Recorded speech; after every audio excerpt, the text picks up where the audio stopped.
Una noche inolvidable en los Andes el 10 de noviembre de 2025, en las afueras de Huaraz, Perú, un grupo de amigos universitarios decidió escapar de la rutina y acampar en las majestuosas montañas de los Andes. Éramos un grupo variado. Yo, Diego, un estudiante de teatro con un lado algo rebelde. Mateo, un cerebrito de ingeniería que siempre llevaba las riendas porque tenía el mejor carro. Lucas, un fanático del fútbol que estudiaba ciencias del deporte. Y luego estaban Sofía y Andrés, estudiantes de física y literatura respectivamente. No éramos los típicos aventureros de manual, pero nos unía el amor por perdernos en la naturaleza, lejos del bullicio de Lima, donde estudiábamos. Desde el colegio, cuando participamos en un programa de supervivencia y orientación en la sierra, nos enganchamos con el camping. Uno de nuestros amigos, Nico, se lo tomó tan en serio que se enlistó en el ejército. Pero nosotros seguimos la tradición cada vez que volvíamos a casa por las vacaciones de verano. Esa vez, cargamos el viejo jeep de Mateo con carpas, cervezas, una parrilla portátil y más carne de lo que podíamos comer. Era viernes por la noche, y manejamos hasta un bosque escondido en las faldas de la Cordillera Blanca, un lugar que descubrimos el año anterior. Habíamos construido un fogón con piedras, y estaba tan aislado que pensábamos que éramos los únicos que lo conocíamos. La idea era simple: una semana de fogatas, caminatas y risas bajo las estrellas, dejando salir toda la energía acumulada del semestre. Imagina nuestra sorpresa cuando, al despertar el sábado por la mañana con una resaca épica, salimos de nuestras carpas y vimos a una pareja mayor, de aspecto bohemio, armando su carpa en un claro cercano. El aire fresco de los Andes no ayudó a despejarnos, pero nos acercamos a saludar, pidiéndole a Lucas que se comportara, porque él siempre era el más impulsivo. La pareja parecía sacada de un documental de los años 70. Ella, Clara, tendría unos 60 años, delgada, con el pelo rizado y desordenado, y unos lentes enormes que hacían sus ojos parecer caricaturescos. Él, Rubén, era un hombre robusto con una barba espesa que parecía tener vida propia y un sombrero cubierto de insignias, plumas y anzuelos, como si hubiera coleccionado recuerdos de cada viaje. Llevaba una chaqueta militar gastada que le quedaba algo grande. Había algo en ese sombrero que me resultaba familiar, pero no lo ubicaba. Mientras ayudábamos a Clara y Rubén a montar su carpa, charlamos un poco. Nos contaron que habían estacionado en el mismo lugar que nosotros y que conocían el bosque desde hace años. Nos agradecieron por el fogón, diciendo que lo habían usado antes, aunque nosotros nunca vimos señales de otros campistas. Nos pareció raro, pero no le dimos demasiada importancia. Eran simpáticos, y nosotros, unos veinteañeros pretenciosos, pensamos que tendrían historias interesantes. Además, el olor a marihuana que desprendían nos dio esperanzas de que compartieran algo. Esa tarde, después de compartir un almuerzo sencillo con ellos, nos fuimos a explorar los senderos cercanos. Lucas, que a veces necesitaba su espacio, se había ido solo a caminar, algo típico en él. No nos preocupamos demasiado. Siempre regresaba. Al volver al campamento al atardecer, encontramos a Clara y Rubén junto al fogón, y la noche se convirtió en una mezcla de música desde el parlante portátil de Andrés, cervezas y carne asada. Rubén nos cautivó con historias de su juventud. Había sido mochilero en los años 70, había servido en el ejército y, más sorprendente aún, había sido profesor de arte en un colegio en Huaraz. De pronto algo hizo clic. ¿Usted es el profesor Salazar? Solté sin pensar. Ese sombrero lleno de cachivaches me había dado la pista. Rubén asintió acariciándose la barba. Fui tu profesor en el colegio, ¿no es cierto?, dijo con una sonrisa. Sofía y Andrés también lo recordaron. Habíamos estado en sus clases de arte en la secundaria. Nos encantaba porque nos dejaba experimentar sin reglas estrictas. Pero se fue a mitad de nuestro penúltimo año, y nunca supimos por qué. La nueva profesora era un desastre, así que verlo allí fue como encontrar un tesoro perdido. Clara, su pareja, se presentó con ese nombre que sonaba a broma, como si lo hubiera sacado de una bolsa de supermercado. No preguntamos más. Parecían excéntricos pero inofensivos. Mientras la noche avanzaba, Rubén sacó unas bolsitas de su chaqueta. Andrés y Sofía ya estaban dormidos en sus carpas, y Lucas seguía sin aparecer, lo que empezaba a preocuparme. Mateo, que había logrado enviar un mensaje a Lucas gracias a una débil señal, dijo que no había de qué preocuparse. Entonces, volví mi atención a Rubén. Entre las bolsitas había marihuana como esperaba, pero también pastillas, un tira de algo que parecía LSD y un montón de hongos secos. Los recogimos hoy, dijo Rubén, pero yo sabía que esos hongos no se secan en un día. Algo no cuadraba. Mateo aceptó fumar un poco, pero Rubén y Clara insistían en que yo probara algo más fuerte. Una pastilla, un ácido, o el té de hongos que ya estaban preparando en nuestra estufa. Me negué rotundamente, pero ellos no paraban. La situación se puso incómoda. Clara me miraba con esa sonrisa inquietante, y Rubén hablaba de los años 60, de comunas y amor libre. Cuando intentaron darme el té de hongos, dije que no con más firmeza. Mateo, que ya estaba algo colocado, se levantó y empezó a caminar por el bosque, murmurando sobre duendes andinos que veía entre los árboles. Yo estaba cada vez más nervioso. Había fumado un poco, pero algo en el ambiente me ponía paranoico. De repente vomité en un montón de hojas. Clara se acercó, puso su brazo huesudo sobre mis hombros y me llevó de vuelta al fuego. Rubén intentó darme el té otra vez y fingí tomarlo, cerrando la boca y haciendo un gesto exagerado de satisfacción. La paranoia crecía. Sentía las manos de Clara y Rubén tocándome los hombros, hablando de cosas raras, insistiendo en que me relajara, que me quitara la ropa. Me negué. Y entonces Rubén intentó meterme una pastilla en la boca. La escupí y grité. Mateo estaba perdido en el bosque, riendo y tropezando. Mi cabeza daba vueltas. El porro debía estar mezclado con algo más fuerte. En mi confusión, vi a Rubén transformarse en una figura aterradora, como un demonio barbudo, y a Clara como una bruja riendo. Sombras parecían moverse entre los árboles. Y Rubén seguía hablando de entregarme al momento. Fue entonces cuando escuché un rugido desde el bosque. Era Lucas. Como un toro enfurecido, salió de entre los árboles blandiendo una rama enorme. «Aléjense de él», gritó corriendo hacia Rubén. Con un solo golpe destrozó la carpa de la pareja. Rubén y Clara retrocedieron asustados. Lucas me levantó, me dio una lata de Inca Kola y me abofeteó suavemente para despejarme. El azúcar y el shock ayudaron. Juntos empezamos a gritarle a Rubén, que intentaba subirse los pantalones mientras Clara lo arrastraba hacia los árboles. Lucas los persiguió, blandiendo la rama, y los vi desaparecer en la oscuridad. Exhausto me desmayé en mi carpa. Al amanecer, desperté con el sol andino iluminando el campamento. Mis amigos estaban allí, con resaca pero vivos. Lucas, fresco como si nada hubiera pasado, explicó que había ahuyentado a Rubén y Clara hasta asegurarse de que subieran a su auto y se fueran. Al principio me preocupé, pensando que los había obligado a manejar drogados, pero luego recordé todo. Lucas nos confesó algo más. En el colegio, Rubén había sido raro con él durante un viaje escolar. Lo había seguido demasiado de cerca, haciéndole comentarios inquietantes. Lucas nunca lo contó porque no parecía suficiente para denunciarlo, pero cuando reconoció a Rubén, se alejó para calmar su furia.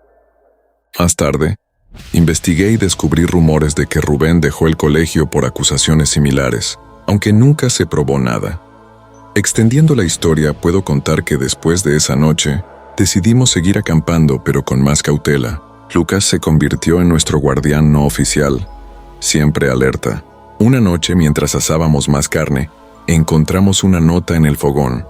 «Cuidado con los senderos oscuros». No tenía firma, pero nos hizo sospechar que Rubén y Clara no eran simples campistas. Mateo, con su mente de ingeniero, sugirió que podían estar involucrados en algo turbio, quizás contrabando en los Andes. Nunca lo comprobamos, pero la idea nos persiguió. Desde entonces, cada vez que acampamos, revisamos el perímetro como si fuéramos exploradores en una misión. Aquella experiencia nos marcó, pero también nos unió más. Aunque, si soy honesto, nunca volví a mirar una carpa de la misma manera. Un encuentro escalofriante en la Patagonia a principios de 2010. Mi amigo Javier y yo, ambos nacidos en Santiago, Chile, solíamos escaparnos a la Patagonia siempre que podíamos. Nos encantaba acampar en lugares remotos, lejos del ajetreo de la ciudad. Normalmente plantábamos nuestra carpa cerca del Parque Nacional Torres del Paine, pero esa vez, el 12 de febrero de 2010, Decidimos explorar un rincón virgen en las afueras de El Chaltén, Argentina, un lugar del que no encontramos rastro de otros campistas en los foros de aventura que frecuentábamos. Era el tipo de sitio que nos emocionaba, puro, salvaje y nuestro para descubrir. Yo, Gabriel, era un fanático de escribir crónicas de viaje. Llevaba un cuaderno donde anotaba todo con un estilo poético que ahora me da un poco de vergüenza. Pero en ese momento lo disfrutaba muchísimo. Javier, por su parte, era un fotógrafo obsesionado con capturar la naturaleza en su cámara profesional. Si le sugerías usar el celular para tomar fotos, te soltaba un sermón sobre cómo eso era un insulto al arte. Mientras yo garabateaba descripciones del cielo patagónico, él apuntaba su lente a cada detalle. Un cóndor planeando, un glaciar lejano o el reflejo del sol en un arroyo. Esa primera noche, armamos la carpa entre un grupo de árboles y cocinamos unas hamburguesas en nuestra estufa portátil. Todo transcurrió sin problemas, y al día siguiente, frescos y listos, seguimos un arroyo río arriba hasta la base de una montaña. Javier se detuvo a fotografiar lo que juraba era un águila mora, mientras yo anotaba en mi cuaderno. Más tarde, vimos un puma a lo lejos acechando en una ladera opuesta. Nos sentimos afortunados de estar a salvo, pero el encuentro nos puso alerta. Paramos a almorzar bajo la sombra de un acantilado. Mientras yo escribía, Javier exploró un poco más y de pronto me llamó emocionado. Había encontrado una cueva en la roca. La entrada oscura me dio mala espina y sugerí seguir adelante. La Patagonia tiene pumas y osos andinos, y esa cueva podía ser un refugio de animales. Pero Javier insistió en tomar fotos de la entrada. Llevábamos aerosol antiosos y un cuchillo, así que entramos con cuidado. La oscuridad nos envolvió como una sábana líquida. Encendí mi linterna, advirtiéndole a Javier que no usara el flash para no provocar a ninguna criatura. El suelo crujió bajo mis pies. Bajé la linterna y vi un hueso, probablemente de un guanaco. Javier me agarró del brazo y susurró, señalando hacia el fondo. Algo se movió en la penumbra. La luz de mi linterna captó una sombra humanoide que cruzó rápidamente. «Es una persona», dijo Javier con voz temblorosa. Grité un «hola», que resonó en la cueva, pero no hubo respuesta, solo el eco. La curiosidad me empujaba a avanzar, imaginando historias de ermitaños patagónicos viviendo en las montañas, pero Javier me jaló hacia atrás. «No seas idiota, vámonos», dijo y salimos corriendo. De regreso al campamento ya era media tarde. Estaba listo para relajarme y escribir, pero lo que vimos nos heló la sangre. Nuestra carpa estaba cubierta de un líquido rojo. En el pánico, pensamos que era sangre, pero al acercarnos, vimos que era pintura roja, salpicada por fuera y por dentro, arruinando nuestras bolsas de dormir. En la tela alguien había escrito «váyanse» con pintura. No habíamos dejado nada valioso, pero la carpa estaba inservible. Aturdidos, recogimos lo que pudimos y caminamos 2 horas hasta el auto, decididos a pasar la noche en un hostal en El Chaltén. En un bar del pueblo, le contamos la experiencia al cantinero. Se rió y dijo que esa zona era conocida por traficantes que usaban las cuevas para esconder mercancía. Tuvieron suerte de solo encontrar pintura. Bromeó, aunque mencionó rumores de enfrentamientos armados en la zona. No sabíamos si nos estaba tomando el pelo, pero nos dejó pensando. Extendiendo la historia, puedo decir que Javier y yo seguimos acampando en la Patagonia, pero nunca más en lugares tan remotos. Meses después, Javier encontró una foto en un foro de un campista que aseguraba haber visto a un hombre misterioso merodeando cerca de nuestra cueva, llevando latas de pintura. Nunca supimos si fue un traficante, un bromista o algo más extraño, pero desde entonces cada vez que vemos un puma o un cóndor, nos miramos y decimos, mejor no explorar cuevas. Una traición en la selva amazónica. Hace unos 6 años, en 2019, salía con una chica llamada Valeria. Llevábamos 8 meses juntos y todo parecía perfecto. Nos conocimos en una app de citas en Iquitos, Perú, donde ambos trabajábamos. Éramos la típica pareja joven. Salíamos a pasear, hacíamos viajes cortos y planeábamos escapadas de fin de semana. Una vez hicimos un tour por parques temáticos en Lima, y fue increíble. Pensaba que nuestra relación era sólida como una roca de la selva, y hasta consideraba pedirle que viviéramos juntos. Pero Valeria siempre hablaba de su independencia. así que iba con calma para no repetir errores de relaciones pasadas. El 20 de octubre de 2019, decidimos hacer nuestro primer viaje de camping juntos, en una reserva natural cerca de Iquitos, en la selva amazónica. Era un lugar no muy aislado, perfecto para disfrutar de la naturaleza sin estar completamente solos. El viaje de 8 horas en camioneta fue mágico. Valeria no paraba de hablar de la belleza de la selva. Los árboles gigantes, el canto de los pájaros, el aire húmedo. Mi corazón se hinchaba de amor mientras imaginaba 2 semanas perfectas, una en el campamento y otra en un Airbnb en la costa de Tumbes. El campamento era idílico, en un claro junto a un río pequeño, con la selva a un lado y un lago cercano brillando bajo el sol. La primera noche fue perfecta. Asamos salchichas en una fogata. Pasamos tiempo en la carpa y dimos un paseo nocturno bajo las estrellas, sentados junto al lago, abrazados, mientras los sonidos de la selva nos envolvían. A la mañana siguiente todo cambió. Desperté con Valeria gritando, salí corriendo de la carpa y vi el campamento destrozado, como si una manada de tapires hubiera pasado por allí. Nuestra nevera, que dejamos cerrada en la camioneta, estaba rota, con comida esparcida por todas partes. Carne, arroz, plátanos, todo tirado como en una pelea escolar. Las latas de cerveza estaban perforadas y el lugar olía a alcohol rancio. Lo peor fue ver la ventana trasera de mi camioneta rota, con rayones profundos en la pintura. Era mi vehículo nuevo, y casi lloro al verlo. Valeria señaló un árbol donde nuestros celulares estaban hechos añicos. Luego apuntó a la selva, diciendo que su ropa, incluida su ropa interior, estaba tirada en los arbustos. Valeria insistió en que un grupo de mochileros borrachos, probablemente universitarios, había vandalizado nuestro campamento. Dijo que los vio al llegar acampando al otro lado del lugar. Cuando le pregunté si los vio atacarnos, titubeó, diciendo que estaba oscuro y no estaba segura. Me pareció extraño, pero estaba demasiado choqueado para pensar. Limpiamos el desastre, y dije que era una lástima que el viaje se acabara tan pronto. Para mi sorpresa, Valeria se horrorizó y me rogó que nos quedáramos, diciendo que no podíamos dejar que esos vándalos ganaran. Llamamos a la policía, y un guardabosques vino horas después.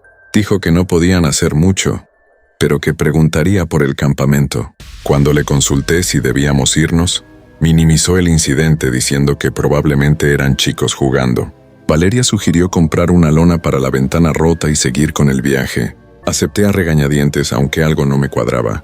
Más tarde, en la tienda del campamento, tuvimos una discusión tonta sobre qué comida comprar. Valeria explotó gritando que nunca la escuchaba, algo que nunca había mencionado antes. Frustrada se fue, dejándome pagar solo. Al buscarla vi a un grupo de chicos que podrían encajar con su descripción de universitarios, pero parecían tranquilos. Les pregunté si habían visto a otros jóvenes sospechosos, y me dijeron que no había nadie menor de 40 en el campamento, salvo nosotros. Uno de ellos, notando mi estrés, me preguntó si estaba bien. Cuando le conté lo del vandalismo, se sorprendió y dijo que Valeria parecía inestable y enojada. Lo atribuí a nuestra discusión, pero me dejó pensando. De vuelta en el campamento, escuché sollozos desde la carpa. Valeria estaba allí, llorando, meciéndose. La consolé, y me contó que 3 chicos la habían acosado después de nuestra pelea, incluso golpeando la puerta de la camioneta. Quise verificar el daño, pero ella necesitaba mi atención. Cuando le pregunté detalles para denunciarlos, se puso furiosa, acusándome de no confiar en ella. Me choqueó su reacción. Solo quería identificar a los culpables. Pero algo no encajaba. Esa noche insistí en irnos. Valeria, sin embargo, estaba extrañamente entusiasta, diciendo que no debíamos dejar que los acosadores arruinaran nuestro viaje. Su actitud me desconcertó. Sentados en silencio junto a la fogata, recordé algo. Nuestros celulares estaban en la carpa la noche anterior, no en la camioneta. Los habíamos usado para ver videos antes de dormir. Cuando se lo mencioné a Valeria, se quedó muda. Luego explotó, acusándome de insinuar que mentía. Las señales eran claras. Con cuidado le pregunté si sabía algo del vandalismo. Entonces, se derrumbó. Valeria confesó que creía que yo iba a terminar con ella en este viaje. Pensaba que la engañaba y que quería más a mi camioneta que a ella. Por eso destrozó todo, la comida, los celulares, la camioneta. Creía que si sentía que estaba en peligro, mi instinto protector me haría amarla de nuevo. Estaba destrozado, furioso, pero sobre todo triste. Mi novia tenía una crisis y no sabía cómo ayudarla. Empaqué todo esa noche, ignorando sus súplicas para quedarnos. El viaje de regreso a Iquitos fue un silencio insoportable. Al dejarla en su departamento, le dije que hablaríamos al día siguiente, pero al despertar, me había bloqueado en todas partes. Amigos en común me acusaron de maltratarla, basándose en sus historias. Tuve que cortar contacto con ella y con muchos de ellos, y eventualmente me mudé a Arequipa. Años después, supe que Valeria nunca buscó ayuda. Ahora casado y esperando un hijo, evito acampar. La selva amazónica es hermosa, pero ese viaje me dejó cicatrices que aún siento. Una protesta que salió mal en la costa Caribe cuando era más joven. Hice muchas locuras para impresionar a una chica. La más arriesgada fue en 2020, cuando acepté unirme a una protesta contra un proyecto minero en la costa Caribe de Colombia, cerca de Santa Marta. Sofía, la chica que me gustaba, me convenció de comprar equipo de camping, y yo, Emilio, pensé que solo haríamos ruido con pancartas. No esperaba pasar la noche allí. El 5 de marzo de 2020, llegamos con un grupo de unos 100 manifestantes y armamos carpas junto a la carretera que llevaba al sitio minero. Alguien puso música de rock en un parlante, y cada vez que pasaba un carro, salíamos a bloquearlo, gritando consignas. Sofía estaba apasionada por la causa, explicándome la importancia de proteger la Sierra Nevada de Santa Marta. Yo asentía, tratando de parecer comprometido. Al mediodía, un compañero trajo una parrilla y compartimos hamburguesas. Nuestra carpa, comprada a última hora, estaba algo apartada del resto, pero no le di importancia. Al anochecer, exhaustos, nos metimos en la carpa. Sofía sacó una cerveza de su mochila y me ofreció una. Intenté impresionarla ayudándola con las cuerdas de la carpa, aunque ella tuvo que corregirme. Bromeé sobre compartir una carpa grande para ahorrar, pero cuando dijo que no, lo pasé como un chiste. Unas horas después, nos despertó un grito. En la penumbra, vi a un hombre furioso con una escopeta en la mano. Era el dueño de un pequeño terreno donde, sin querer, habíamos acampado. Balbuceaba algo que no entendí, pero la escopeta hablaba por él. Salimos corriendo en ropa interior, yo con el corazón en la boca. Sofía llevaba una camiseta de Spider-Man, y en otra situación le habría preguntado si era fan de los cómics. Corrimos hacia la selva cercana, no hacia los otros manifestantes, un error que pagamos caro. La carretera estaba entre dos pueblos y en la oscuridad era fácil perderse. Intenté tomar la mano de Sofía, pero la vegetación densa nos separó. Corrí entre arbustos, tropezando con raíces y golpeándome con ramas. No sabía si Sofía seguía cerca. Exhausto, pensé en rendirme y esperar el amanecer, pero un grito suyo me hizo correr hacia el sonido. La encontré acorralada por el hombre, que no apuntaba directamente la escopeta, pero seguía siendo una amenaza. Me acerqué, suplicando que no queríamos problemas, que fue mi idea acampar allí y que dejara ir a Sofía. No sé si funcionó, pero el hombre empezó a reír. Más tarde, su esposa nos dijo que la escopeta estaba oxidada y descargada. El campamento aún estaba ruidoso, así que seguimos el sonido hasta volver. Hablamos con el hombre, explicándole la protesta. Sorprendentemente, se mostró interesado y hasta pidió folletos. Sofía, aún temblando, se recuperó y terminamos tomando café en la casa del hombre, una cabaña humilde cerca del mar. No conseguí una cita con Sofía, pero nos hicimos grandes amigos. Extendiendo la historia, supe después que el proyecto minero fue detenido gracias a la presión de las protestas. Cada vez que visito la costa Caribe, recuerdo esa noche loca y agradezco que una escopeta oxidada no arruinó todo. Pero sigo pensando que Sofía y yo habríamos sido una gran pareja. Una noche aterradora en los Andes. Me llamo Bruno y soy de Alemania. Mi español no es perfecto. Lo aprendí viendo series y viajando por América Latina. Soy un aventurero solitario y durante años he recorrido Europa acampando y haciendo senderismo, pero siempre soñé con explorar los Andes, inspirado por historias de misterio y paisajes épicos. En el verano de 2014, el 15 de julio, llegué a Ecuador para caminar por el Parque Nacional Cajas, cerca de Cuenca. Me quedé unos días con amigos que conocí en línea. Alquilé un carro y conduje hasta el inicio de un sendero. Prometí seguir la ruta marcada, pero Confiado en mi experiencia, decidí desviarme y explorar a mi manera. El primer día seguí el sendero, pero al segundo me adentré en un área de bosques densos y lagunas cristalinas. Los árboles eran imponentes, y el silencio de los Andes era mágico. Esa noche, acampé junto a una laguna pequeña admirando las estrellas. La tranquilidad me envolvió, y me dormí en mi carpa feliz de estar en un lugar tan único. Pero desperté de madrugada con ruidos, aullidos y voces humanas. Pensé en lobos andinos, pero pronto escuché un cántico claro. Si sales, mueres. Si sales, mueres. Con mi cuchillo de caza en la mano llamé desde la carpa. ¿Salir a dónde? Si sales de la carpa, mueres, respondieron. El pánico me paralizó. ¿Quiénes eran? Escuché pasos rodeándome como si un grupo me acechara. Grité. ¿Me van a matar? Silencio. Luego, otro aullido y más pasos. Una voz me ordenó no salir. Mi fogata, que había encendido antes, se avivó de repente, y temí que quisieran quemarme. Pero la luz mostró que el fuego estaba lejos. Escuché 2 disparos, risas y gritos como si estuvieran divirtiéndose. No sabía si el peligro era real o un juego cruel. Aferrado al cuchillo, pensé en salir y pelear, pero la voz insistía. Quédate dentro. Exhaustión me venció y me desmayé. Al amanecer abrí la carpa con cautela. No había nadie. Solo ramas pisoteadas y junto al fogón un paquete de cervezas Pilsener que no estaba allí antes. No las toqué. 2 días después regresé al sendero principal, cortando mi viaje. Extendiendo la historia, investigué después y supe de rumores sobre contrabandistas en los Andes que asustan a los campistas para proteger sus rutas. Algunos dicen que son bromistas locales, otros que son espíritus de la montaña. Volví a los Andes años después, pero con un grupo y sin desviarme. Cada vez que acampo, miro las estrellas y rezo por no escuchar esas voces otra vez. Historia de terror en los Andes. 2026 era. El verano de 2026, cuando la idea de un viaje de campamento surgió en una conversación. Luis, mi mejor amigo desde el colegio, llevaba semanas quejándose de su trabajo. Estaba atrapado en una oficina de seguros, llenando formularios interminables que le robaban el alma. Yo, Juan y nuestro amigo común Diego no estábamos mucho mejor. Yo saltaba entre trabajos temporales, y Diego cargaba cajas en un almacén por un sueldo miserable. Estábamos desesperados por escapar, por romper la monotonía de trabajar o pasar el rato sin más.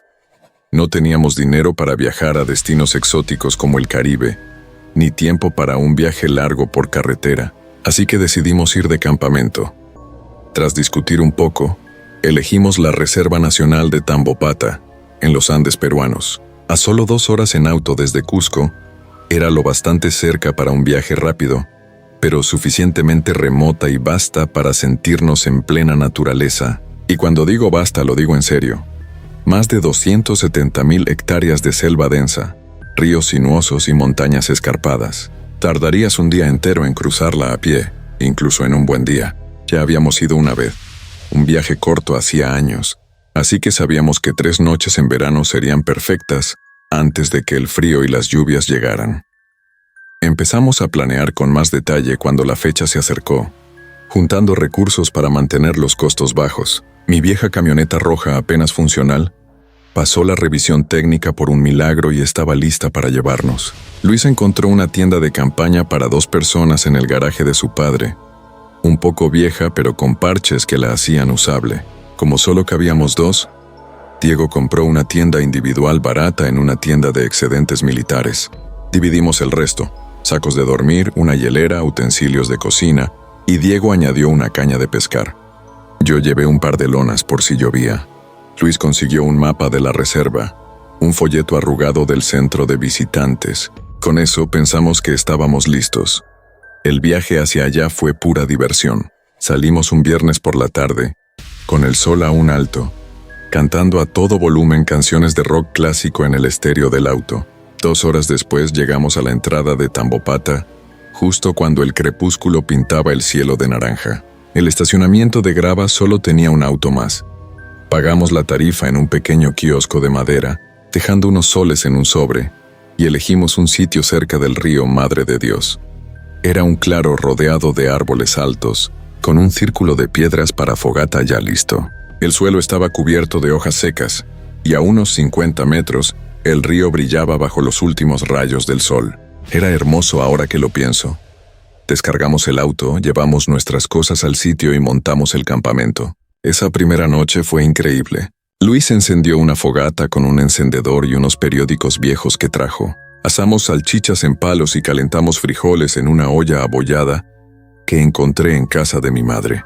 La comida no era de restaurante, pero en medio de la selva sabía mejor que cualquier banquete. Terminamos, abrimos unas cervezas y nos sentamos en un tronco junto al fuego. Me incliné hacia las llamas, sintiendo cómo el estrés se desvanecía. Esto es justo lo que necesitaba, pensé. Al día siguiente decidimos explorar. Elegimos un sendero de 5 kilómetros que rodeaba el río y subía a un mirador. El camino era angosto con la selva vibrando, hojas crujiendo, pájaros cantando, monos aullando a lo lejos. El mirador valió la pena. La selva se extendía ante nosotros, un mar verde bajo el sol de la mañana. Nos quedamos un rato, compartiendo una bolsa de frutos secos, maravillados por la paz del lugar. Todo parecía salvaje, pero seguro. Qué equivocados estábamos. El domingo empezó igual. Hicimos otra caminata, más larga, y regresamos al campamento al atardecer, cansados pero contentos. Luis se quedó dormido en la tienda mientras yo recogía más leña. Comimos viendo el sol ponerse, y decidimos acostarnos temprano, agotados por la caminata. La tienda de Diego era una sombra oscura cerca de la nuestra. Cerré la nuestra, me metí en mi saco de dormir y mientras Luis roncaba a mi lado, el silencio de la selva me arrulló. Solo se oía algún animal lejano. Me quedé dormido. Desperté helado. El aire en la tienda estaba húmedo, extraño. Tanteé mi linterna, la encendí y vi que la entrada estaba abierta. Me senté, iluminando alrededor. El saco de Luis estaba vacío. Sus botas no estaban, pero su chaqueta seguía arrugada en un rincón. Miré mi reloj, 4:30 de la mañana. Pensé que habría ido al baño y volvería pronto. Me recosté esperando, pero el silencio era absoluto. Ni pasos, ni silbidos, nada. Pasó un minuto, luego otro. Encendí la linterna otra vez. Me arrastré hacia la entrada y miré afuera.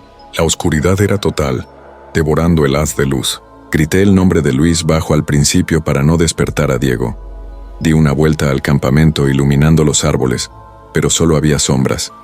Un mal presentimiento creció en mi pecho. Grité más fuerte y eso despertó a Diego. Su tienda se movió, la abrió y me miró, despeinado. «¿Qué pasa, Juan?», preguntó parpadeando contra la luz. Le dije que Luis no estaba, que su saco estaba vacío. Diego pensó que solo estaba en el baño. Pero le aseguré que no era eso. Algo estaba mal. Diego se puso las botas y la chaqueta, salió de su tienda y buscamos en direcciones opuestas, gritando el nombre de Luis. Mi linterna cortaba la oscuridad, pero no había rastro de él. Nos reunimos en el campamento, y Diego sugirió que Luis podría estar sonámbulo. Recordó que de niño lo había hecho un par de veces, llegando incluso al patio de su casa. No estaba convencido, pero ampliamos el círculo adentrándonos juntos en la selva. El terreno bajaba, con raíces sueltas que casi nos hacían tropezar. Mis pies estaban empapados, el frío me hacía temblar. La selva parecía más grande, más densa, casi viva. Gritábamos el nombre de Luis avanzando sin rumbo claro. Tras una hora, Diego se detuvo y apuntó su linterna a un arbusto. Allí estaba, el gorro de Luis, ese azul desteñido que llevaba todo el viaje enganchado en unas espinas. Mi corazón se hundió. Nos miramos sin movernos y Diego murmuró que no tenía sentido. Seguimos, encontrando una de sus medias, luego la otra, tiradas como si se las hubiera quitado a propósito. Más adelante sus jeans arrugados en el suelo, luego su camiseta y finalmente sus boxers esparcidos en un camino deliberado de unos 50 metros. Cada prenda nos acercaba más a algo que no queríamos enfrentar. Diego preguntó si Luis había estado bebiendo algo fuerte a escondidas. Solo teníamos cervezas, y las acabamos la primera noche. Pero incluso si Luis hubiera traído licor, no era de los que se desnudaban y corrían por la selva. No era su estilo. Seguimos gritando su nombre cada vez más desesperados. Y entonces lo vimos. A unos pasos en el suelo yacía el cuerpo decapitado de un hombre, boca arriba. La sangre empapaba la tierra alrededor, brotando del corte limpio en su cuello. El resto del cuerpo estaba intacto, sin marcas. Solo piel pálida, casi azul bajo la luz de nuestras linternas. Me quedé paralizado. Mi mente se negaba a aceptarlo. Por un segundo pensé que era falso, como un muñeco de película. Nunca había visto un cadáver, y aquello no parecía real. La sangre coagulada, la piel blanquecina, todo parecía artificial. Diego no quiso creer que era Luis. Siguió gritando su nombre, caminando en círculos alrededor del cuerpo, pero sin mirarlo. No es él, no puede ser él, repetía con la voz rota. Yo temblaba, sosteniendo la linterna mientras la verdad se asentaba. La estatura, el físico, sin tatuajes ni cicatrices. Era Luis. Sus ropas estaban a pocos metros. Forcé las palabras: Diego, es él, es Luis. Diego negó con la cabeza, llorando, pero no miraba el cuerpo. Lo dije de nuevo, más fuerte, con rabia. Y finalmente se derrumbó sollozando en sus manos. Mis piernas flaqueaban, pero me acerqué a él tratando de consolarlo. Tenemos que hacer algo, Diego. Esto es un desastre, pero hay que actuar. Cuando se calmó un poco, corrimos de vuelta al campamento, tropezando en la oscuridad. No sé por qué corríamos. Luis ya no volvería. En el auto manejé hasta la oficina de guardaparques más cercana en Puerto Maldonado. Eran las 5:30 de la mañana, y solo había un guardaparque. Entramos en pánico, balbuceando. Diego, con la voz destrozada, contó lo sucedido, y yo llenaba los huecos cuando él no podía. El guardaparque nos dio café y escuchó, pero sus preguntas eran imposibles. ¿Qué pasó exactamente? ¿Escucharon algo? ¿Luis tenía enemigos? No sabíamos nada, solo queríamos mostrarle el cuerpo. Al amanecer guiamos al guardaparque al sitio. Todo estaba como lo dejamos. Caminamos hasta el cuerpo y cuando lo vio, su rostro se endureció. ¿Qué pasó aquí?, preguntó mirándonos con sospecha. No lo sabemos, lo encontramos así, respondí. Diego asintió sin voz. El guardaparque llamó por radio. Un cuerpo decapitado, 2 testigos. Nos dijo que no podíamos irnos y que esperáramos en el campamento. Llegaron paramédicos y luego la policía, con 2 patrullas de luces silenciosas. Nos separaron, a mí cerca de las tiendas, a Diego junto al río. Las preguntas eran interminables. ¿Dónde estaban? ¿Qué oyeron? Luis tenía enemigos que sabían del viaje. Sus rostros eran fríos, sin empatía. Estaba claro que pensaban que éramos culpables. Recogieron todo como evidencia. Nuestras ropas, tiendas, sacos de dormir, la hielera, incluso los cuchillos de cocina. No objetamos. Solo queríamos irnos. Nos llevaron a la comisaría, no arrestados, pero para grabar nuestras declaraciones. En cuartos grises con espejos unidireccionales, un detective me interrogó repitiendo las mismas preguntas. Conté todo: el despertar, la tienda abierta, la búsqueda, las ropas, el cuerpo. Me preguntó si había peleado con Luis, si estaba celoso. No, éramos mejores amigos, dije firme. Pero no me creía. Diego pasó por lo mismo. Horas después nos dejaron ir. Estábamos aterrados, imaginando un juicio injusto. Pero más allá del miedo a ser acusados, lo que nos destrozaba era no entender qué le pasó a Luis. ¿Por qué estaba desnudo? ¿Quién le cortó la cabeza? Una semana después, los forenses no encontraron nada en nuestra contra. Era un alivio, pero no celebramos. La investigación siguió meses, pero se enfrió. Nunca encontraron el arma, ni el motivo, ni la cabeza de Luis. Los guardaparques buscaron por días, pero no había rastro. Quien lo mató se la llevó. Han pasado años. Diego se mudó a Arequipa. Trabaja en una fábrica. Hablamos poco, y nunca de eso. Yo me quedé en Cusco, pero me derrumbé. Perdí trabajos, no podía concentrarme. Veía el cuerpo de Luis en mi mente. La sangre en la tierra. Bebía para olvidar, pero las pesadillas eran peores. Soñaba que Luis caminaba por la selva, quitándose la ropa, y cuando se giraba no tenía cabeza. Despertaba sudando, con el corazón acelerado. Mi novia me dejó tras un año. No podía hablar de lo sucedido, y el alcohol no ayudó. No la culpo. Toqué fondo cuando perdí otro empleo y dejé de comer. Mi hermana me llevó a un médico que recetó pastillas. Ayudaron un poco, pero las pesadillas seguían. Me sugirió terapia cognitivo-conductual intensiva. Empecé en primavera, 2 veces por semana. Los terapeutas fueron pacientes y uno dijo que escribirlo todo podría ayudarme a enfrentarlo. Escribí esta historia detallando cada momento, esperando que perdiera poder sobre mí. Funcionó un poco, con el tiempo, pero hay algo que no conté a nadie. En Tambopata los locales hablan del tunche, un espíritu maligno de la selva. Dicen que es un silbido en la noche, un guardián que castiga a quienes profanan su territorio. Aquella noche, antes de dormir, creí escuchar un silbido lejano, pero lo ignoré pensando que era el viento. Ahora no estoy tan seguro. ¿Y si Luis cruzó un límite que no debimos cruzar? ¿Y si el Tunche lo reclamó? No tengo pruebas, pero la idea me persigue. No volví a Tambopata ni a ninguna selva. Estoy mejor, pero no soy el mismo. Una parte de mí se quedó en ese claro, junto al cuerpo sin cabeza de Luis. Y como él, nunca regresará. El animal desollado en la Patagonia llevaba semanas esperando ese viaje de campamento. Mis amigos Carlos, Pedro y yo lo planeamos todo. Nada sofisticado, solo una noche en la naturaleza. Elegimos un lugar remoto en la Patagonia chilena, en el Parque Nacional Torres del Paine, donde los bosques son espesos y los caminos son pura tierra. Solo nosotros, una tienda, unas cervezas y una fogata. Simple, como los campamentos de nuestra infancia. Pensé que sería divertido, y lo fue, hasta la mañana. Llegamos al atardecer. El sol ya se escondía tras las montañas, y montamos el campamento rápido. Armamos la tienda, juntamos leña y encendimos una fogata. La noche transcurrió sin problemas. La Patagonia estaba silenciosa. Solo se oía el crepitar del fuego. Nos sentamos a tomar cervezas riendo, lejos del estrés del trabajo y el ruido de la ciudad. Fue perfecto. Pero al despertar la fogata era solo cenizas, y el cielo estaba gris, apenas iluminado por la luz del amanecer. Carlos y Pedro seguían dormidos. Así que salí de la tienda, estiré las piernas y fui a mi camioneta a buscar la cafetera. Entonces lo vi. Sobre el capó había una piel de animal estirada con cuidado, como si alguien la hubiera colocado a propósito.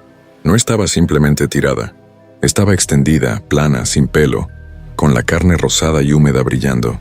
La sangre goteaba por el parabrisas, espesa, oscura, secándose en los bordes. No podía decir qué animal era. Tal vez un guanaco, tal vez algo más pequeño. Faltaba la cabeza, y las patas estaban cortadas con bordes irregulares, como si las hubieran arrancado con un cuchillo sin filo. El olor era insoportable. Un hedor agrio a carne podrida que se metía en la nariz. Me quedé paralizado, con la mano temblando, mirando alrededor, esperando ver a alguien observándome. Pero el bosque estaba quieto. Ni pájaros ni viento, solo yo y esa cosa. Pateé la tienda para despertar a Carlos y Pedro. Salieron atontados, pero al ver la piel, sus rostros palidecieron. No dijimos mucho. No hacía falta. Algo estaba muy mal. Desmontamos el campamento a toda prisa, arrojando todo en la camioneta sin doblar nada. Usé un palo para empujar la piel al suelo. Cayó con un golpe húmedo. No la miré de nuevo. Subimos al auto y arranqué, levantando polvo por el camino de tierra. Miraba el retrovisor constantemente como si algo nos persiguiera, pero no había nada. No podíamos hablar. Carlos miraba por la ventana. Pedro se rascaba las uñas, nervioso, y yo me concentré en el camino, intentando no pensar. Al llegar a Puerto Natales, lavé la sangre del capó con una manguera, viendo cómo el rojo se arremolinaba en el suelo. No parecía real. Ese día pregunté en el pueblo. Don Raúl, el dueño de una gasolinera, me miró serio cuando le conté. Dijo que había oído historias similares. Pieles de animales dejadas en autos o cabañas en la Patagonia. Ocurría desde hace años, sin explicación. Algunos decían que era una advertencia para forasteros, otros que era obra de los Tehuelche, espíritus de la tierra que protegían la Patagonia. Raúl confesó que en los 80 encontró una piel de liebre en su tienda mientras acampaba. Nunca volvió. Esa noche no dormí. Veía la piel en mi mente estirada con tanto cuidado. Busqué en internet y encontré foros con historias parecidas. Pieles dejadas en la noche, siempre en lugares remotos. Algunos hablaban de cazadores locos, otros de rituales antiguos. Un hombre juró haber visto figuras entre los árboles tras encontrar una piel, pero no se quedó a investigar. Cuanto más leía, peor me sentía. Hablaban de sentirse observados, de ruidos extraños incluso después de volver a casa. Intenté convencerme de que era una broma, tal vez chicos del pueblo, pero no lo creía. No fue un animal quien desolló eso y lo puso en mi camioneta. No he vuelto a acampar. Carlos y Pedro sienten lo mismo. No hablamos de eso, pero está ahí como una sombra. Sigo usando la camioneta, pero cada vez que miro el capó veo esa piel. Ahora cierro las puertas con llave, incluso de día. No sé quién lo hizo ni qué quería. Tal vez acampamos donde no debíamos. Tal vez fue al azar. Pero en la Patagonia, los viejos dicen que los Tehuelche no perdonan a quienes invaden su tierra. A veces, en la noche, Creo escuchar pasos fuera de mi casa. No sé si parará alguna vez, pero de una cosa estoy seguro. Nunca volveré a esos bosques profundos. La iglesia abandonada en la Amazonía. Siempre me atrajo la naturaleza, y mi amigo Miguel compartía esa pasión. Desde pequeños, en Quito, nos escapábamos al bosque a explorar. Con los años eso se convirtió en un ritual. Cada verano elegíamos un lugar, cargábamos poco equipo y salíamos a acampar. Pero queríamos más emoción, así que inventamos el campamento extremo. Sin tiendas ni estufas, solo lonas, una sábana para el suelo y lo que pudiéramos llevar en la mochila. Comíamos lo que traíamos, pero al tercer día dependíamos de pescar o recolectar. No era fácil, pero esa era la gracia. En 2026, a los 24 años, elegimos la Reserva de Producción Faunística Cuyabeno, en la Amazonía ecuatoriana. 7 días viviendo en la selva. Empezamos fuertes. El primer día caminamos 20 kilómetros desde la entrada, atravesando un laberinto de lianas y árboles gigantes. El aire era húmedo, el cielo nublado. Acampamos junto a un arroyo. Colgué mi lona bajo una rama, y Miguel juntó leña para una fogata. Comimos carne seca, hervimos agua del arroyo y vimos las estrellas aparecer mientras el fuego se apagaba. La selva estaba viva, con grillos y ranas cantando. Era justo lo que queríamos. Silencio, sin gente, solo nosotros y la naturaleza. El segundo día fue duro. El terreno se complicó, con raíces y barro resbaladizo. Subimos una loma empinada y mis piernas ardían. Miguel, más alto, me sacaba ventaja con sus zancadas largas. Dormimos en un claro sobre musgo frío. En la noche un crujido me despertó. Tanteé mi cuchillo, pero solo era un mono moviéndose entre los árboles. Al tercer día encontramos nuestro ritmo. Las mochilas pesaban menos, la comida escaseaba, pero el hambre nos motivaba. Miguel pescó un pez pequeño con una caña improvisada. Lo cocinamos sobre el fuego, dividiendo la carne con las manos. El agua del arroyo sabía mejor que cualquier botella. Nos guiábamos por instinto, usando el mapa solo a veces. Cuyabeno era inmenso. Miles de kilómetros cuadrados y estábamos lejos de todo. Caminos, guardaparques, civilización. Eso nos encantaba. El cuarto día empezó normal. Miguel ya estaba despierto, enrollando su sábana. Comimos lo último de nuestro maní y seguimos al norte. La selva era densa y caminábamos en silencio, con el sonido de nuestras botas como única compañía. A mediodía, paramos en un arroyo a llenar nuestras cantimploras. Me lavé la cara con el agua fresca cuando Miguel me tocó el hombro. ¿Ves eso?, dijo señalando a lo lejos. Entrecerré los ojos. Había una forma con líneas demasiado rectas para ser natural. Guardamos las mochilas y avanzamos apartando ramas. Los árboles se abrieron y allí estaba una iglesia. Era vieja, de madera gris y agrietada, como si llevara siglos allí. El tejado cubierto de musgo se hundía un poco. Un crucifijo oxidado colgaba en lo alto, y otro en la puerta, cerrada con tablas y un candado enorme. No había caminos ni senderos cerca. Saqué el mapa, y no había nada marcado, ni iglesia ni construcciones. «¿Qué demonios?», murmuré. Miguel no respondió, solo miró el edificio. Rodeamos la estructura. El candado estaba cubierto de óxido, intocado. En un lado, encontramos un agujero en la madera podrida, bajo, apenas lo bastante grande para pasar gateando. «Debe ser un animal», dijo Miguel mirando dentro. «Tal vez usa esto como guarida». Pero algo no encajaba. Miguel dejó su mochila y se puso de rodillas. «¿En serio vas a entrar?», dije nervioso. «Obvio, ¿no quieres saber qué hay?», respondió. Sugerí usar la linterna desde fuera, pero me ignoró y se metió gateando. No podía dejarlo solo, así que lo seguí raspándome los hombros con la madera. Dentro el aire era frío, húmedo, con olor a tierra mojada. Estaba vacío. Ni bancos ni altares, solo paredes desnudas y un suelo de tierra con hojas secas. Al fondo un crucifijo de madera enorme, pero lo que me detuvo fue en el centro. Una trampilla de acero, medio cubierta de tierra, con bordes atornillados y cadenas gruesas. Un candado oxidado la sellaba. Me acerqué. La trampilla parecía sólida, sin marcas. Miguel la examinó tirando de las cadenas. «¿Qué necesita esto?», dije inquieto. «Quizá no es una iglesia», respondió. «Tal vez un escondite. Dinero, drogas, algo robado». Sacudí la cabeza. Podía ser algo peligroso, veneno, desechos. Pero Miguel estaba obsesionado. Tenemos que abrirla, dijo y salió gateando. Lo seguí, gritándole que esperara, pero no escuchaba. Afuera, buscaba una piedra para romper el candado.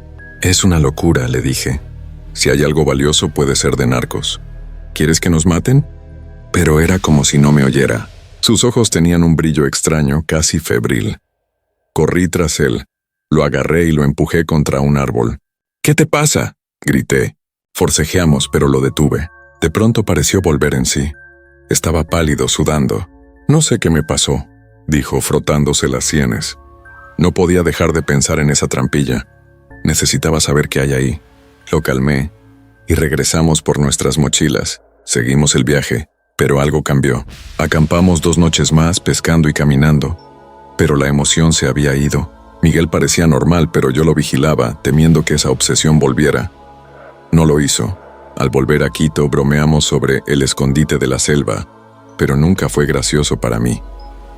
De noche, pienso en esa iglesia.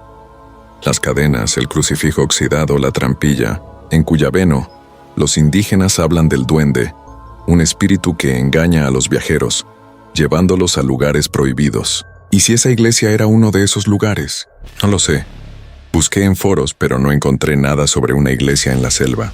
Tal vez no existe oficialmente. Tal vez alguien la construyó para ocultar algo. Hace mucho tiempo. Miguel sigue siendo el mismo, pero yo no. Sueño con esa trampilla, con algo moviéndose debajo. Nunca volveremos a Cuyabeno. Lo que encontramos no era para nosotros. El casco enterrado en los Andes. Fuimos a acampar al Parque Nacional Huascarán, en los Andes peruanos. Éramos Javier, Simón y yo, 3 amigos buscando escapar de Lima por un fin de semana. Lo planeamos con semanas de anticipación. Cargamos nuestro equipo y manejamos desde la ciudad un viernes por la tarde. El parque estaba tranquilo cuando llegamos. Armamos el campamento cerca de una laguna pequeña, lejos de los senderos principales, según el mapa. Cuando terminamos de montar la tienda y encendimos una fogata, ya oscurecía. Esa primera noche fue genial. Asamos salchichas, tomamos cervezas y charlamos como no lo hacíamos en meses. Al día siguiente, salimos a caminar. Era casi mediodía sin un plan fijo. Seguimos un sendero hasta que se desvaneció y continuamos avanzando. Simón sacaba fotos de hongos y rocas con su celular, mientras Javier hablaba de encontrar un buen lugar para almorzar. Yo solo disfrutaba el paseo, medio escuchando su discusión sobre si existían criaturas como el Bigfoot en los Andes. Tras un par de horas, los árboles se abrieron y encontramos una laguna pequeña, no marcada en el mapa. Junto a la orilla había una cabaña de madera, vieja, gris, con tablas astilladas como si llevara décadas allí. El tejado estaba hundido, y la única ventana era un hueco sin vidrio, con un trozo de cortina rasgada colgando. La puerta estaba entreabierta, crujiendo con el viento. Javier dijo que parecía abandonada y Simón estuvo de acuerdo, pero yo no estaba tan seguro. Algo me ponía nervioso. Nos acercamos. Dentro, la luz apenas llegaba a las esquinas y el aire olía a tierra húmeda y madera podrida. No había mucho. Una mesa tosca en el centro, un par de sillas rotas en una esquina y clavos oxidados en las paredes. La mesa tenía manchas oscuras, grandes como parches negros en las sombras. Pasé los dedos por una, pero no supe qué era. Simón dijo que parecía sangre. Javier señaló las paredes. Tenían ganchos, unos 12, a diferentes alturas. Algunos estaban torcidos, otros oxidados, pero vacíos. Sin herramientas, sin cuerdas. Pensamos que quizás un cazador usaba la cabaña para desollar animales. Era creepy, pero lógico. O eso nos dijimos. Exploramos un poco más. Javier pateó la cortina, Simón sacó una foto de la mesa, diciendo que se la mostraría a su primo cazador. Yo solo quería irme. La cabaña no se sentía bien. Al salir, respiré aliviado el aire fresco de la laguna. Caminábamos de vuelta al sendero cuando Javier tropezó. Estaba a unos pasos adelante, cerca de la cabaña, y su pie se enganchó en algo. Se tambaleó, pero no cayó. Simón y yo lo alcanzamos. En la tierra sobresalía algo metálico apenas visible, cubierto de polvo. Parecía un cuchillo o un hacha. Algo que un cazador pudo haber perdido. Javier se agachó limpiando la tierra. Está atascado, dijo. Simón me pasó su botella de agua y dijo que lo desenterráramos. Usé un palo para rascar, y Javier cavó con las manos. Mientras cavábamos, vimos que no era una herramienta. Tenía bordes curvos, hueco por dentro. Tras 10 minutos, lo desenterramos. Era un casco o algo parecido. Pesado, quizás de hierro, picado y oxidado pero sólido. Era alto, puntiagudo como una pirámide, con 2 ranuras en forma de cruces para los ojos. No cruces religiosas, sino ásperas como talladas con un cincel. Era extraño, fuera de lugar. Nos dio escalofríos. Simón lo levantó gruñendo por el peso. Parece un casco de secta, pero de metal, bromeó. No creí que fuera eso. No era un disfraz. Se sentía antiguo, pesado, como si tuviera un propósito oscuro. Simón lo olió. Huele a óxido y lodo. Sonrió y dijo, me lo voy a poner. Ni loco, dijo Javier quitándoselo. Está asqueroso. Límpialo primero. Yo no dije nada, pero ese casco me ponía los pelos de punta como si nos observara. Lo dejamos junto a la cabaña y volvimos al campamento. El camino fue silencioso. Nadie hablaba mucho. Al anochecer, encendimos una fogata y comimos pasta con salsa. Hablamos del casco. Javier pensó que era un proyecto artístico o un accesorio de alguna película abandonada. Simón no estaba convencido. Es muy pesado para eso. ¿Y por qué enterrarlo? No tenía respuestas, pero pensaba en las manchas de la mesa, los ganchos. La cabaña ya no parecía un refugio de cazadores. A las 9 o 10 de la noche, Simón se levantó sin decir nada. El cielo estaba negro, sin luna, solo estrellas y el brillo de las brasas. Agarró su linterna y se fue hacia los árboles. ¿A dónde vas?, grité. No respondió. Javier y yo nos miramos. Va por el casco, dijo él. Pudimos detenerlo, pero no lo hicimos. Simón tardó demasiado. Javier caminaba nervioso diciendo que era estúpido irse solo. Yo removía el fuego, intentando no pensar en el casco. Cuando Simón volvió, venía con las manos vacías. Estaba pálido, sin mirarnos. Lo tiré, dijo sentándose. Lo lancé lejos, en el bosque. No quería que me mirara. Javier le preguntó qué quería decir. Simón no explicó.